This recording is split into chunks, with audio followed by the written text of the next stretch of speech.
Je suis assise à mon bureau, plongée dans mes pensées, lorsque le téléphone se met à vibrer. Le numéro affiché ne m'est pas familier, mais une intuition me dit que c'est important. J'hésite un instant avant de décrocher. Avant de continuer, abonnez-vous à la chaîne et donnez-lui le like. Et si vous voulez enquêter sur une trahison ou la surmonter, connaissez les matériaux que je recommande. Le lien est dans le premier commentaire fixé. Bonjour, Laura. C'est Camille. J'espère que vous allez bien. Sa voix tremble légèrement, trahissant un mélange de nervosité et de détermination. Bonjour, Camille. Que puis-je faire pour vous? J'ai besoin de votre aide. Mon mari, Étienne, je soupçonne qu'il me trompe. Je fronce les sourcils, intriguée. Qu'est-ce qui vous fait penser ça? Elle prend une profonde inspiration avant de continuer. Il passe beaucoup de temps à la clinique de beauté où il travaille. Et j'ai remarqué qu'il reçoit des messages à des heures étranges, des messages que je ne peux pas voir. J'ai même vu une esthéticienne, Sophie, avec qui il a des échanges un peu trop amicaux. Je comprends. Pourriez-vous me donner plus de détails sur cette clinique? C'est une clinique haut de gamme à Montmartre. Les gens y vont pour des soins esthétiques, mais je sens qu'il se passe quelque chose de plus. Je prends des notes, me promettant de me rendre à la clinique dès que possible. Après avoir raccroché, je me sens déjà tiraillée entre l'empathie pour cette femme en détresse et la curiosité d'explorer ce mystère. Le lendemain, je me retrouve devant la clinique de beauté. L'endroit est flamboyant, avec des murs en verre et une ambiance chic. Mon cœur bat la chamade alors que j'entre. Je me dirige vers la zone de réception et fais semblant d'être une cliente potentielle. Mes yeux scrutent l'espace à la recherche d'Étienne. Soudain, je l'aperçois, discutant avec Sophie. Ils rient ensemble, mais rien ne semble indiquer une trahison. Je me mords la lèvre, frustrée. Peut-être que Camille se fait des idées? Je me souviens des mots de Camille, son ton désespéré, et je me demande si elle ne doute pas de son propre jugement. Le doute s'installe en moi, et je sors de la clinique, mon esprit en ébullition. En rentrant chez moi, je me demande si je vais vraiment pouvoir aider Camille, ou si je vais simplement lui ajouter à ses craintes. Lorsque je me suis garée devant la clinique de beauté, une légère appréhension s'est emparée de moi. Le soleil brillait haut dans le ciel, mais quelque chose dans l'air me faisait frémir. J'avais décidé de suivre Étienne lors de sa prochaine visite, armée de mon carnet et de mon stylo, prête à prendre des notes sur ses interactions.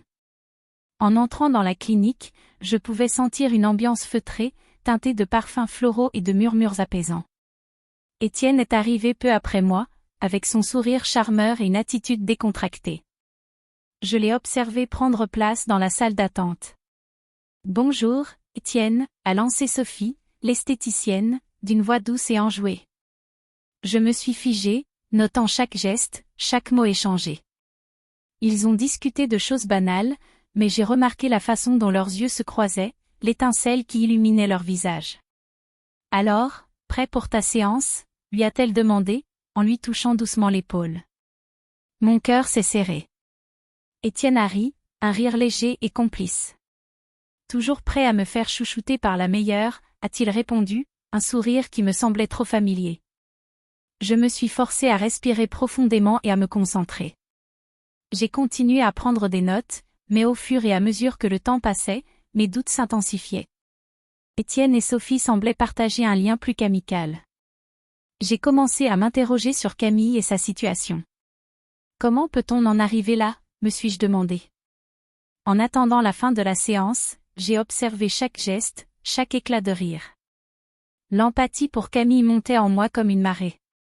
J'avais toujours cru que l'amour était une force indestructible, mais là, face à cette réalité, je me demandais si l'amour ne pouvait pas se briser aussi facilement qu'un miroir.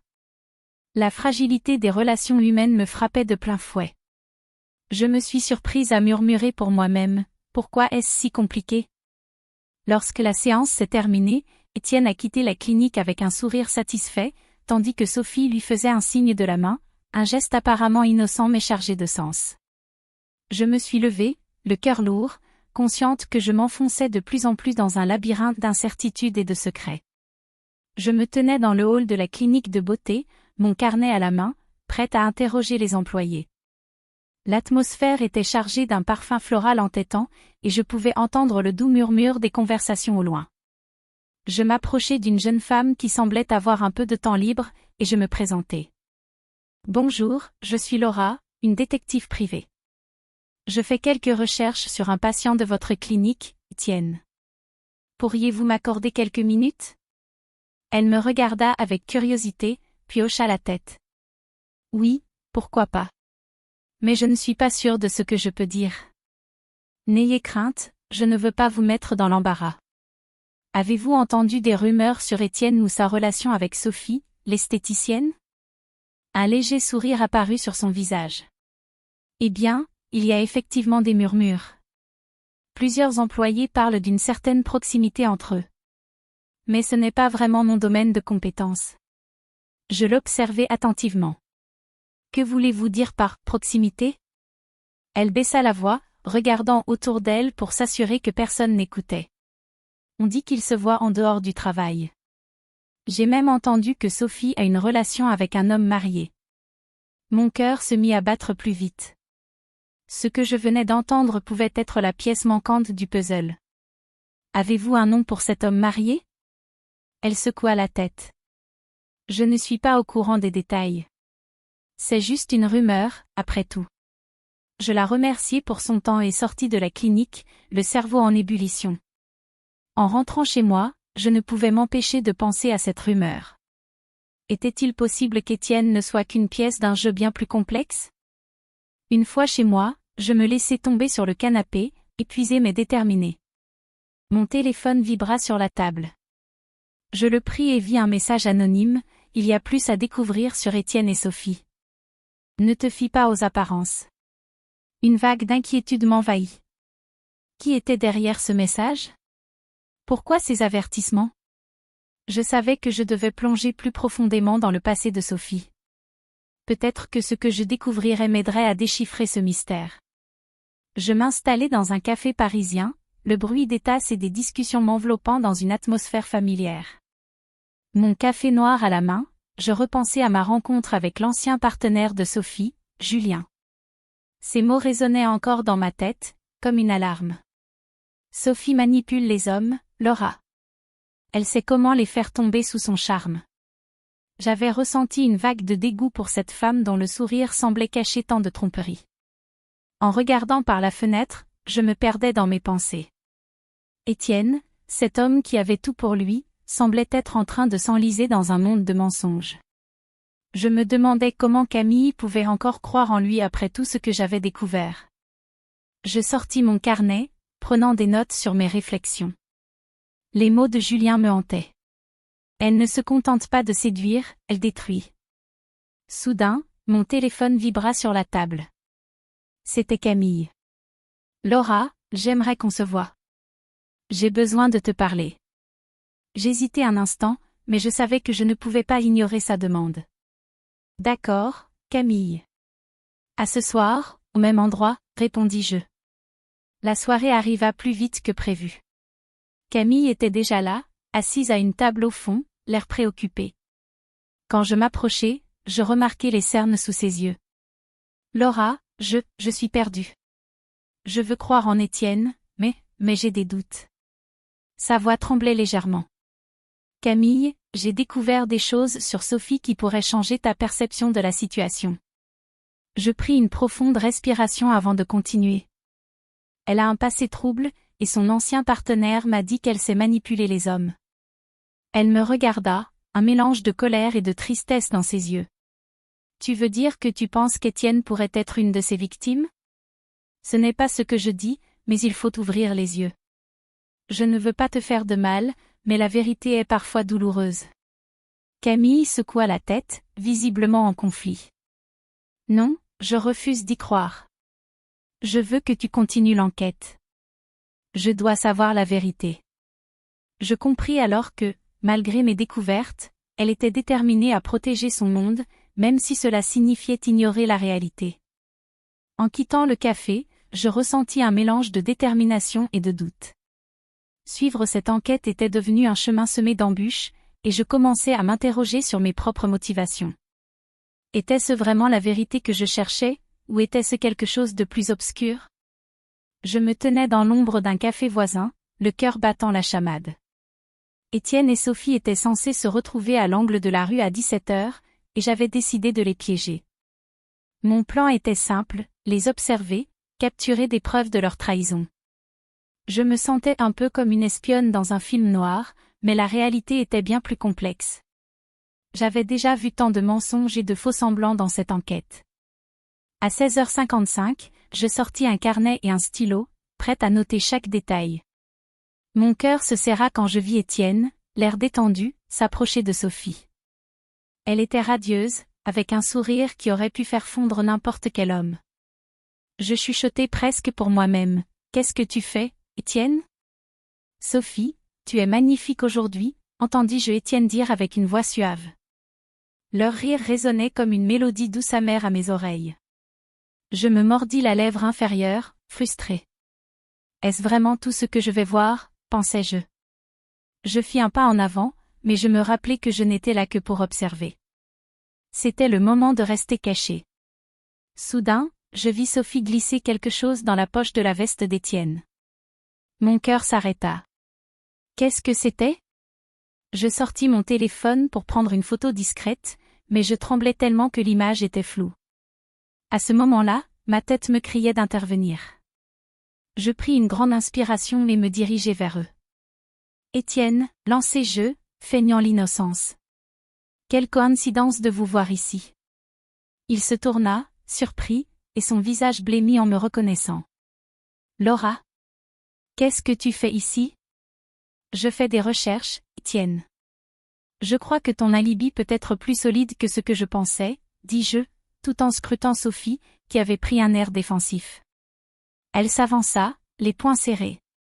Tu n'as pas à t'immiscer dans notre vie, Laura. Tu ne sais rien. Je sentis une montée de tension. Peut-être, mais je suis ici pour découvrir la vérité. Et je vais y arriver, que ça te plaise ou non. Sophie me lança un regard noir, et dans ce moment de confrontation, je réalisai que je n'étais pas seulement en train de traquer une infidélité, je me retrouvais au milieu d'un jeu dangereux où les enjeux étaient bien plus élevés que je ne l'avais pensé. Je scrutais l'écran de l'ordinateur, le cœur battant, tandis que la vidéo de surveillance se déroulait devant mes yeux. La clinique de beauté, habituellement si tranquille, était animée par une scène troublante. Étienne et Sophie échangeaient des documents, leurs visages marqués par une tension palpable. Je savais que ce n'était pas une simple infidélité, mais quelque chose de bien plus sombre. Mon instinct me disait que je venais de mettre la main sur un dossier de fraude à l'assurance. Mon Dieu, murmurai-je, en prenant des notes fiévreusement. Je ne pouvais pas croire que ce que j'observais était le cœur même de ce que Camille craignait. Étienne, cet homme si charmant, n'était pas seulement un mari infidèle, mais un criminel potentiel. Je devais confronter Camille avec cette vérité. En arrivant chez elle, je sentais un mélange d'appréhension et de détermination. Camille m'accueillit avec un sourire fatigué, son visage trahissant une anxiété persistante. « Laura, as-tu découvert quelque chose ?» demanda-t-elle, l'espoir dans sa voix. Je pris une profonde inspiration avant de lui montrer l'enregistrement. « Camille, il y a des choses que tu dois savoir. Ce n'est pas ce que tu pensais. » Elle blêmit en voyant les images. « Qu'est-ce que cela signifie ? » Ils ne se contentent pas de se voir, Camille. Ils sont impliqués dans une fraude. Regarde-les échanger ces documents. Ses yeux s'écarquillèrent alors qu'elle comprenait l'ampleur de la situation. Étienne, il ne peut pas être un criminel. Je sais que c'est difficile à croire, mais la vérité est souvent plus complexe que nos sentiments. Je lui expliquai tout, chaque détail, chaque soupçon. Quand je terminai, elle était en larmes, mais une lueur de soulagement traversait son visage. Je suis enfin libérée de son emprise, même si cela fait mal. Avec les preuves en main, je pris la décision d'alerter les autorités. Sophie et Étienne devaient être confrontés à leurs actes. Le lendemain, je me tenais devant un agent de police, lui remettant les enregistrements. « Vous devez les arrêter, » dis-je, ma voix tremblante mais ferme. Quand les policiers intervinrent, je ressentis un mélange d'adrénaline et de satisfaction. Camille, bien que blessée par la trahison, était désormais libre. Et moi, à travers cette douleur, je réalisai que la vérité, bien qu'elle puisse être déchirante, était le seul chemin à suivre. Si vous êtes arrivé jusqu'ici, abonnez-vous à la chaîne, donnez un like et commentez votre opinion sur cette affaire.